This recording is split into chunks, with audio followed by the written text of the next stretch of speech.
السلام عليكم ورحمة الله وبركاته. بسم الله والصلاة والسلام على رسول الله. أبناء الطلاب في الصف الثالث الإعدادي مكملين مع بعض القصة بتاعتنا الستوري من كتاب جيم الأضواء شابتر 2. تعالوا نكمل قصتنا. بيتكلم فيها شابتر 2 عن captives of كابتن نيمو. تعالوا نشوف بقية القصة. الكلمات المهمة معانا قبل ما ندخل في أحداث القصة: aboard يعني على متن أو على ظهر، artifact قطعة أثرية، astonishing astonishing يعني مذهل أو مدهش. كلمة كبيرة متعودين معانا بنقسمها لمقاطع عشان نعرف ننطقها ونحفظها. captive أسير. طيب commander قائد. في دبل ام يعني 2 ام ورا بعض بيتنطقوا ساوند واحد. ماندر، بس هنا مش هيتنطق ساوند واحد. عارفين في العربي عندنا الحرف اللي عليه شدة مش بيتنطق على مرتين، دي شبه كوماندر. طيب عندي بعد كده floating طاف أو عام. insist يصر على. palace قصر. surface يطفو على السطح. إرادة. طيب هنا نون مش فعل بمعنى سوف، لكن هنا نون فمعناها إرادة. كابتن اللي هو القبطان. ناخد بالنا civilization على بعضها civilization قسموها مقاطع. سي اي في اي ال اي لي وبعدين زد ايه ذا شان. civilization. coral مرجان. declare يعلن ويصرح. electricity الكهرباء. freedom حرية. half guest ضيف جزئي أو يعتبر نص ضيف كده. half prisoner نص سجين يعني سجين جزئي. treasure اتنطقت treasure اللي هي السيو اتنطقت كأنها كده السيو ار. طيب عندي كمان بارل لؤلؤ. جول أو جيم جوهرة أو حجر كريم. متشوقين معايا نشوف بقية أحداث القصة؟ يلا مع بعض. شابتر 2 الكابتيفز اوف كابتن نيمو. الأسر بتاع كابتن نيمو. أسر ايه؟ تعالوا نشوف هيعمل ايه فيهم. احنا طبعا عارفين ان أرنكس كونسل and Ned were brought inside through an iron door. عبروا من الباب الحديدي. There they met the commander وقابلوا القائد كابتن نيمو. A mistress man رجل خيالي of strong will بإرادة قوية and deep knowledge ومعرفة قوية. لو جاء قال لي نوصف الكابتن نيمو هنقول له a mistress man of strong will and deep knowledge. تاني a mistress man of strong will and deep knowledge. فالسطر ده لازم نحط تحتيه خط ونحفظه. طيب نيمو explained نيمو شرح اللي هو الكابتن that his ship سفينته اسمها ايه السفينة دي؟ the Nautilus was built اتبنت entirely بالكامل for life beneath the sea للحياة بين البحر. powered by electricity اللي بيمشيها الكهرباء.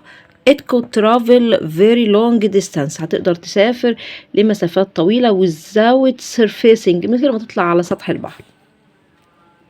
نيمو welcomed them politely نيمو رحب بيهم بأدب but made it clear ولكن خلاها واضحة once aboard they could never return to land ما عادش هيقدروا يطلعوا على الأرض. قالها لهم كده في وشهم ما عادش هتعرفوا تطلعوا تاني على الأرض، هتفضلوا معايا في السفينة دي. they were to remain كان عليهم انهم يبقوا او يظلوا with him معاه as long as they lived طول ما هم عايشين. ايه ده؟ تعالوا نشوف كده ايه اللي هيحصل. Professor Arnox was filled with scientific curiosity العالم أرنوكس كان متحمس ومليان بالشغف العلمي، عايز يعرف البحر فيه ايه والسفينة دي مالها. he accepted that وافق على ده as he wanted to learn عشان كان عايز يتعلم about the ocean عن المحيط and its secrets وأسراره. counsel اللي هو المساعد بتاعه stayed loyal، برضو مازال مخلص ليه to his master لسيده. but ولكن نيدلاند مش الكل هيبقى مبسوط بالحبسة دي. نيدلاند who valued freedom اللي كان بيقدر الحرية above all فوق كل شيء was angry كان غضبان. he began making a plan بدأ يخطط to escape from the Nautilus، كان بيخطط عشان يهرب من السفينة اللي اسمها نوتلس. طيب life on the Nautilus الحياة عليها was astonishing كانت مدهشة. the ship looked like a floating palace السفينة كانت عاملة زي ايه؟ زي قصر عايم. under water with a library تحت المية وفي مكتبة a museum متحف and big windows to see the deep ocean ونوافذ كبيرة عشان نشوف عمق المحيط. نيمو showed them treasures وراهم ايه؟ كنوز gathered from the sea اتجمعت من البحر. barrels لآلئ gold ذهب and ancient artifacts ancient artifacts يعني قطع أثرية قديمة. he told them that he kept himself away from land إن هو قال لهم إن هو بعد نفسه عن الأرض. the sea he insisted بيأكد على كلمة إن البحر was his only homeland هو وطنه. thus they began to feel like ومن ساعتها هم بدأوا يحسوا إن هم إيه؟ half prisoners نص سجناء and half guests ونص ضيوف. they were kept on a journey that was full of wonders هم اتحطوا في رحلة مليانة بالعجائب and dangerous والمخاطر. ما زالت أحداث القصة مشوقة بس احنا كده الشابتر بتاعنا خلص وعايزين نشوف الأسئلة اللي عليه. بيقول لي who was the captain of the Nautilus مين هو الكابتن؟ هنقول كابتن نيمو اللي تحتها خط كابتن نيمو. طيب how was the Nautilus powered كانت بتشتغل بإيه؟ by electricity بالكهرباء. why did Professor Arnox stay on the Nautilus ليه هو فضل قاعد على يعني استمر في الجلوس على السفينة دي؟ because he wanted to learn about كان عايز يتعلم عن the ocean المحيط and its secrets وأسراره. what did Captain Nemo show them from the sea وراهم ايه من البحر؟ barrels ووراهم كمان الجولد اللآلئ والذهب and ancient artifacts والقطع الأثرية القديمة. who wanted to escape from the Nautilus مين اللي كان عايز يهرب منها؟ قال لي نيدلاند اللي هو ايه؟ صائد الحيتان. critical thinking بقى why do you think Captain Nemo doesn't want to return to land هو مكانش عايز يرجع للأرض. كابتن ليه مش عايز يرجع للأرض يعني ويسيب البحر؟ maybe ربما he likes the sea حب البحر and wants to discover it وعايز يكتشفه.